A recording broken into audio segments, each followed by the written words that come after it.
Hello everyone, welcome back to our channel. मैं आशीष गोयल और बात कर रहे थे हम जैसे कि सी में इफ एल्स की। तो आइए उसी क्रम में आगे बढ़ते हैं। तो जो कंडीशनल कंस्ट्रक्ट्स हैं, जैसे कि अभी तक हमने देख लिया कि हम एक सिंपल इफ कैसे लिख सकते हैं, हम मल्टीपल इफ कैसे लिख सकते हैं, इफ और एल्स को कैसे और कहाँ यूज किया जाता है, या फिर एल्स इफ लेटर को किस तरीके से लिखा जाएगा और कैसे यूज किया जाएगा। तो उसी क्रम में आगे बढ़ते हैं। मुझे उम्मीद है कि आपको हमारी वीडियोस पसंद आ रही हैं और आपके काम भी आ रही हैं। आपको कुछ भी अगर समझना है, कुछ भी अगर आपको कोई कंफ्यूजन है इन सारी चीजों में या कुछ और सी प्रोग्रामिंग के अंदर, तो आप जरूर हमें बताएं कमेंट करके, ताकि हम आपकी उलझनों को दूर कर सकें और आपको हेल्प कर सकें। Thank you very much. अभी यहाँ पर हम बात कर रहे हैं आज एक और कंडीशनल कंस्ट्रक्ट की, जो कि है हमारा नेस्टेड इफ, यानी कि इफ के अंदर इफ।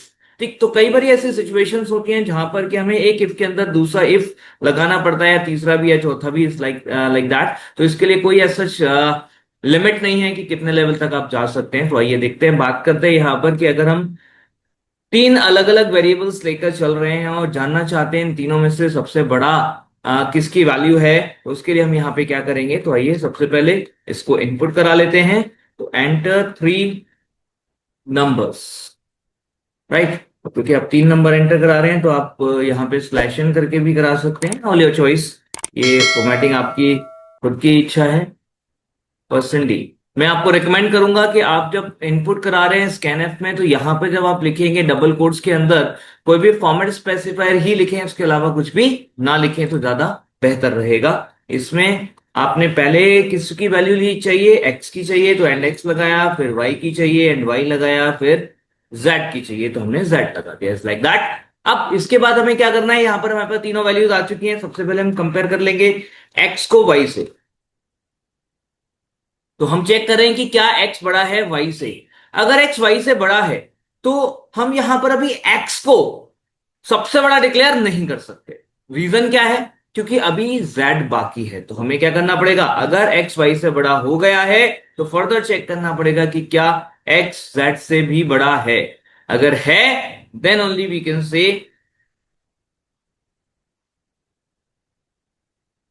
परसेंटेज इज ग्रेटेस्ट, जो कि होगा हमारा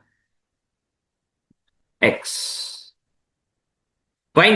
एंड एल्स में आप क्या करेंगे, एल्स लगाया, एल्स में आपने यहां पर बता दिया अगर x यहां पे y से बड़ा था और उसके बाद x यहां पे z से बड़ा नहीं है, तो x और y में ऑलरेडी x बड़ा हो चुका था। यहां पर आते आते आपका z से छोटा हो गया x, और अब z यहां पर बड़ा है x से, और x ऑलरेडी y से बड़ा है, तो इसलिए हम कह सकते हैं कि यहां आपका z बड़ा है।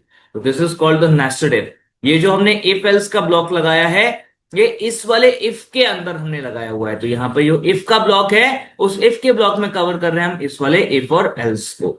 It's like that. अब जो हमने इफ लगाया था उसका एल्स लगा देंगे, एंड यहां पर हम फर्दर चेक कर रहे हैं। तो देखिए, पहले तो ये समझ लीजिए इस एल्स में कब आए, इस एल्स में हम तब आ रहे हैं जब हमारी ये कंडीशन फॉल्स हो रही है। ठीक है, ये कंडीशन फॉल्स हो रही है हमारी, और ये वाला पूरा का पूरा ब्लॉक स्किप हो जाएगा, यानी कि आप इसे ब्लॉक बंद कर दीजिए, ब्लॉक को। तो फिलहाल इस ब्लॉक को बंद किया हमने। तो हम देख सकते हैं कि अगर ये कंडीशन फॉल्स हो जाती है इन केस, तो फिर हम सीधा यहां पहुंचेंगे, और इसका सिचुएशन का मतलब है कि यहां पर अभी हमारा y बड़ा हो चुका है x। अब क्योंकि x और y में से y बड़ा हो चुका है, दो में से एक बड़ा हो गया है, अब जो बड़ा आया है यानी कि y, उसको हमें चेक करना पड़ेगा फर्दर x से, राइट। तो यहां पर हमने चेक किया,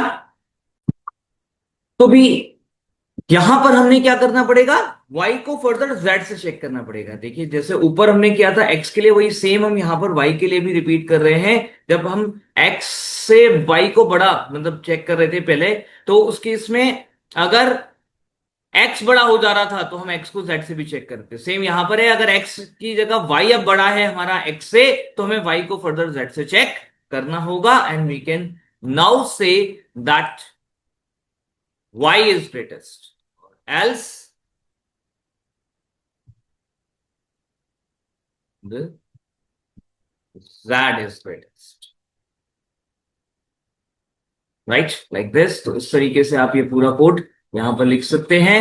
एंड इससे क्या होगा, आप ये नेस्टेड इफ यहां लगा रहे हैं, इफ के अंदर इफ। तो कई बार ऐसी सिचुएशन आती है जब पहली कंडीशन के बाद हमारे सामने कोई नई सिचुएशन आएगी और हम दूसरी कंडीशन लगाएंगे, तो हम यूज कर सकते हैं एल्स इफ लेटर।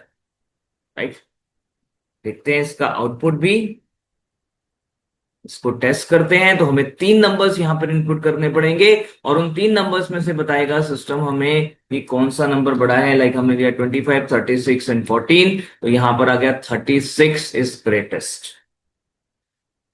राइट, तो यहां हमने समझने की कोशिश की है कि जो एलसिफ लैडर है, ठीक है, उसके बाद अगर हमें जरूरत पड़ती है नेस्टेड इफ की, तो एलसिफ लेटर में क्या था कि आपके पास में अगर बहुत सारी कंडीशंस हैं तो कोई एक अगर ट्रू हो रही है, लेकिन यहां पर क्या है, एक के ट्रू होने का दूसरी को चेक करना है। अगर पहली ट्रू है तभी दूसरी को चेक करना है, पहली ट्रू नहीं है तो दूसरे को चेक नहीं करना, राइट, या तीसरे को चेक नहीं करना। तो उस केस में हम नेस्टेड इफ का यूज करेंगे। और वहां पर क्या था, वहां पर यह था कि जो आपके 2-3 कंडीशंस हैं, जो भी 2-3-4 कंडीशंस हैं, उसमें से कोई एक ट्रू होगी, तो पहली ट्रू है तो नहीं तो दूसरी, नहीं तो तीसरी, नहीं तो चौथी। लेकिन यहां ऐसा नहीं है, हाँ पहली ट्रू है तब जाके दूसरी को चेक करेंगे, अगर पहली ही ट्रू नहीं है तो सीधा ये ब्लॉक से स्किप करते हुए हम आ जाएंगे बाहर। यहां इज लाइक दैट। मैं समझता हूं कि बात समझ में आई होगी। Thank you very much. अगर कोई भी और समस्या हो तो आप हमें लिख सकते हैं, हमें कमेंट करके बताएं कि आपको वीडियो कैसी लगी। हमें लाइक शेयर सब्सक्राइब जरूर करें। धन्यवाद।